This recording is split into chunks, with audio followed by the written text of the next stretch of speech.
السلام علیکم، میرا نام فضیلت اقبال ہے۔ میں بشکیک یونیورسٹی IU کی 8ویں سیمسٹر کی اسٹوڈنٹ ہوں اور پاکستان سے میاں چنو سے بلانگ کرتی ہوں۔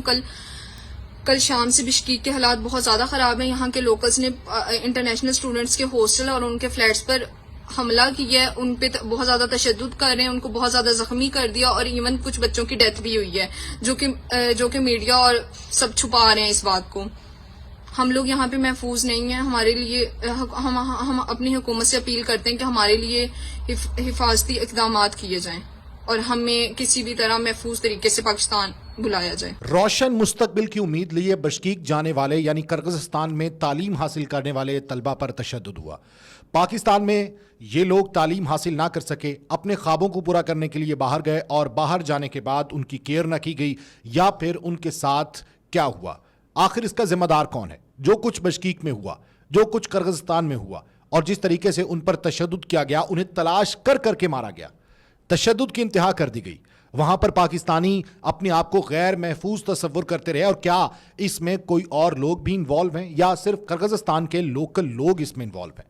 یہ بہت سے سوالات ہیں کہ جن کے جواب ابھی باقی ہیں اور عوام جواب جاننا چاہتے ہیں۔ پہلے تو آپ کو یہ بتاتے ہیں کہ آخر یہ معاملہ شروع کیسے ہوا کہ بشکیک میں تعلیم حاصل کرنے والے ان تمام طلبہ پر تشدد کی انتہا کیوں کی گئی، ان کے ہاسٹلز میں داخل ہو کر ان کی الماریوں کو کیوں توڑا گیا، ان پر ہاتھ کیوں اٹھایا گیا، یا پھر وہاں پر خاتون کی عزت بھی کا بھی خیال نہیں کیا گیا، اور اس کے ساتھ ساتھ وہاں پر جو طالب علم میل حضرات تھے، بوائز تھے، ان پر بھی تشدد کیا گیا، یعنی بلا تفریق تشدد ہوا۔ وہاں پر خواتین پر بھی کیا گیا، یعنی لڑکیوں پر بھی اور لڑکوں پر بھی تشدد ہوا۔ یہ آخر وجہ کیا ہے؟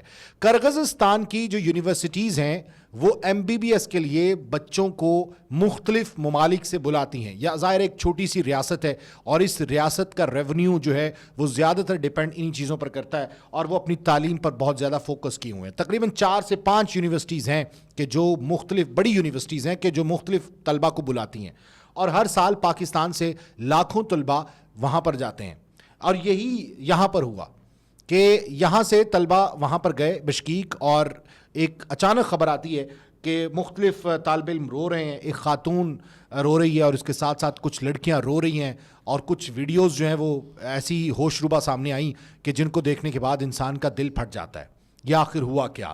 کہا یہ جا رہا ہے 2 اطلاعات ہیں۔ پہلی اطلاع یہ ہے کہ پاکستانی لڑکی کو، یعنی پاکستانی کمیونٹی سے تعلق رکھنے والی ایک لڑکی کو وہاں پر لوکل شخص نے چھیڑا، اور اس کے بعد پاکستانی وہاں پر 3 سے 4 جو لوگ موجود تھے انہوں نے جواباً وار کیا، جواباً اس لڑکی کا دفاع کیا۔ اور دوسرا ایک جو اطلاع آ رہی ہے وہ یہ کہ صرف پاکستانی کمیونٹی اس میں شامل نہیں تھی، بلکہ کرغزستان کے جو لوکل لوگ ہیں وہ مختلف قسم کے لوگوں سے، کمیونٹیز سے، یا جو وہاں پر تعلیم حاصل کرنے جا رہے ہیں ان سے بہت زیادہ تنگ ہیں، اور وہاں پر یہ جو مختلف لوگ جاتے ہیں، کرغزستان کے لوکل لوگ یہ الزام لگاتے ہیں کہ ان کی وجہ سے ان کا امن عامہ خراب ہو رہا ہے یا ان میں خلل آ رہا ہے۔ اب ایک عام آدمی کو تو نہیں پتا کہ اتنی بڑی تعداد میں لوگوں کے آنے کے بعد کس طریقے سے ان کی معیشت بوسٹ اپ کر رہی ہے، تو ان کا یہ اعتراض تھا، اور اسی میں تو تکار ہوئی، کسی بات پہ بحث مباحثہ ہوا اور وہاں سے لڑائی شروع ہو گئی، اور پھر بلا تفریق لڑکی لڑکا کسی بھی ملک سے تعلق ہو، وہاں پر صرف تعلیم حاصل کر رہا ہے، خواہ اس کا رشیا سے تعلق ہو، خواہ اس کا بیجنگ سے تعلق ہو، خواہ وہ کسی ملک کا باشندہ ہو، سب کے ساتھ تشدد ہوا اور سب کو جو ہے وہ ڈھونڈ ڈھونڈ کے مارا گیا۔ یہ اطلاعات آ رہی ہیں کہ وہاں پر 2 سے 3 ہلاکتیں بھی ہوئی ہیں، لیکن اس کو پاکستانی گورنمنٹ نے یا فارن منسٹر نے ٹوٹلی طور پہ ڈینائڈ کیا ہے، اس کی تردید کی ہے کہ ایسا کچھ نہیں ہوا۔ وزیر خارجہ اسحاق ڈار صاحب کا کہنا ہے کہ بشکیک کے وزیر خارجہ نے درخواست کی ہے کہ ہم پر اعتماد کریں، کرغز حکومت کی درخواست پر دورہ نہ کرنے کا فیصلہ کیا ہے۔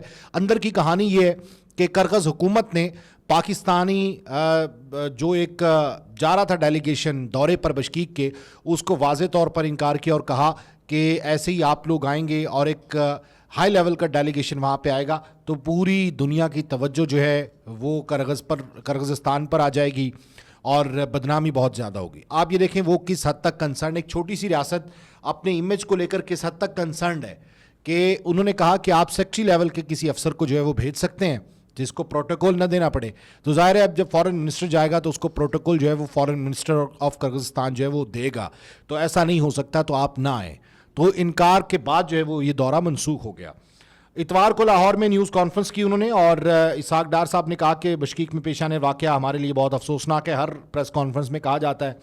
وزیر اعظم شہباز شریف خود اس معاملے کو دیکھ رہے ہیں. میری خود بشکیک کے وزیر خارجہ سے تفصیلی بات ہوئی ہے. انہوں نے بتایا کہ ایئر فورس کی ایک فلائٹ طلبہ کو لینے بشکیک جائے گی, وہ یہ آ چکی ہے. کمرشل پروازوں سے مزید 540 طلبہ جو ہے وہ پاکستان آئیں گے. پاکستان میں لاہور میں فلائٹ جو ہے وہ تھوڑی لیٹ ہوئی تھی لیکن وہ بھی پہنچ گئی تھی. اور اس کے بعد جو ہے وہ سندھ نے اعلان کیا کہ جو بشکیک میں اسٹوڈنٹس ہیں ان کو مفت ٹکٹس دی جائیں گی, وہ واپس آ سکتے ہیں.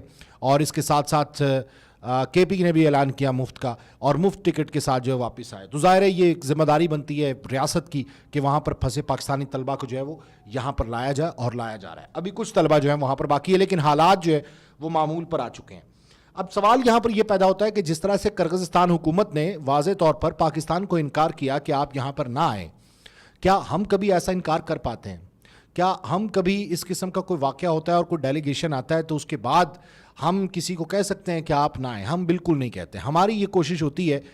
جب سانحہ پشاور ہوا تھا تو بہت سے ڈیلیگیشنز جو ہے وہ آئے تھے, اقوام متحدہ کا ڈیلیگیشن بھی آیا تھا, لیکن ہم نے کبھی کسی کو منع نہیں کیا کہ آپ نہ. لیکن ایک چھوٹی سی ریاست اپنی امیج کا کتنا خیال کرتی ہے, ہم اپنے امیج کا خیال نہیں کرتے. اس کے ساتھ ساتھ ایک پاکستانی طالبہ کا ایک بیان وائرل ہوا ہے. یہاں پر اسحاق ڈار صاحب نے واضح طور پر کہہ دیا ہے کہ کسی بھی قسم کی کوئی ڈیتھ نہیں ہوئی ہے. فیک نیوز چلائی جا رہی ہے سوشل میڈیا پر. سوشل میڈیا تو ویسے بھی پروپیگنڈا مشین ہے نا, کہ آپ جس قسم کی کبھی پروپیگنڈا چاہیں گے یہاں پر ہو جائے گا. اور جھوٹ اور سچ کو نتارے بغیر یا اس پر تحقیق کیے بغیر جو ہے وہ آپ کسی بھی قسم کا جھوٹ بولتے ہیں تو یہ بہت جلدی پھیل جاتا ہے. پاکستانی طالبہ نے اس کا ذکر کیا ہے کہ میاں چنو سے تعلق ہے ان کا. انہوں نے کہا ہے کہ یہاں پر 2-3 اموات ہوئی ہیں اور یہاں پر ڈھونڈ ڈھونڈ کر ہمیں مارا جا رہا ہے. ہمیں پاکستانی حکومت سے درخواست ہے کہ ہمیں لے جایا جائے. اور اس کے بعد ہی شاید جو ہے وہ یہ ریاستی مشینری حرکت میں آئی تھی اور پھر نیوز کانفرنس بھی ہوئی اور اس کے بعد پاکستانی طلبہ کو وہاں سے نکال لیا گیا. اب سوال سب سے بڑا یہ پیدا ہوتا ہے کہ پاکستانی وہاں پر جا رہے ہیں, پاکستان کی گورنمنٹ کو سب سے زیادہ یہ چاہیے. کوئی کرغزستان کی یا بشکیک کی ڈگری اتنی کو ویلڈ نہیں ہے کہ جس کی وجہ سے لوگ وہاں پر زیادہ سے زیادہ جا رہے ہیں. وہ صرف MBBS کرنے کے لیے جا رہے ہیں, جن کو یہاں پہ کنگ ایڈورڈ میں یا کسی بھی جگہ پہ میڈیکل یونیورسٹی میں میڈیکل کالج میں داخلہ نہیں ملتا تو وہ وہاں سے پریفر کرتے ہیں. جیسے چائنا لوگ چلے جاتے ہیں اور اسی طرح یہاں پر چلے جاتے ہیں کہ وہاں سے کوئی ڈگری لے کر یہاں پہ ڈاکٹر بن کے پیسہ کمائیں گے. ایک تو سب سے بڑی بات آپ یہ ذہن میں رکھیں کہ صرف ایک فیلڈ میں پیسہ نہیں ہے, یہ پیسہ آپ کی قابلیت پہ ہے. آپ اگر قابل ہیں, سافٹ ویئر انجینئر ہیں تو آپ لاکھوں روپے کما سکتے ہیں. آپ اگر قابل ہیں, آپ ایڈیٹر ہیں تو آپ لاکھوں روپے کما سکتے ہیں, آن لائن ارننگ سے کما سکتے ہیں. تو یہ اب کانسیپٹ ہی ختم ہو چکا ہے. اب تو آپ یہ دیکھیں کہ ڈاکٹرز کی ویلیو یہ رہ گئی ہے کہ جب 3000 اسامیوں کے لیے اعلان ہوا تھا تو 13000 اپلیکیشنز تھیں. ان 13000 میں سے صرف 3000 رکھنے تھے. ایک خاص وقت تھا, بہت گزرا زمانہ, کہ جب ڈاکٹر کی اتنی زیادہ ویلیو ہوتی تھی. اب اس کا مطلب ہرگز ہی نہیں ہے کہ ڈاکٹری کے شعبے میں نہ جایا جائے, بلکہ اس کا مطلب یہ ہے کہ اگر پاکستانی حکومت پاکستان میں ایسے میڈیکل کالجز قائم کر دے تو اس کے بعد یہاں کے اسٹوڈنٹس کو باہر جانے کی ضرورت نہیں پڑے گی. جہاں پر اسٹوڈنٹ اپنے آپ کو غیر محفوظ تصور نہیں کرے گا. جب آپ اپرچونٹی یہاں پر کریٹ کر دیں گے تو اس کے بعد جو ہے وہ معاملات بڑے بہتر ہو جائیں گے. اب پاکستانی گورنمنٹ کو چاہیے کہ اس واقعے سے کچھ سبق سیکھتے ہوئے ایسی مراعات بھی دیں اور اس کے ساتھ ساتھ ایسی سہولیات دیں اور ایسے میڈیکل کالجز کا قیام ضرور عمل میں لائیں کہ جس میں بچہ جا کے, اسٹوڈنٹ جا کے جو ہے وہ پڑھ سکے اور اپنی پسند کے شعبے میں ماسٹر ڈگری یا پھر ہنر مند جو ہے وہ بن سکے, تاکہ اس قسم کے وبال سے جو ہے وہ جان چھوٹے. طارق بزمی کو اجازت دیجیے. اللہ حافظ.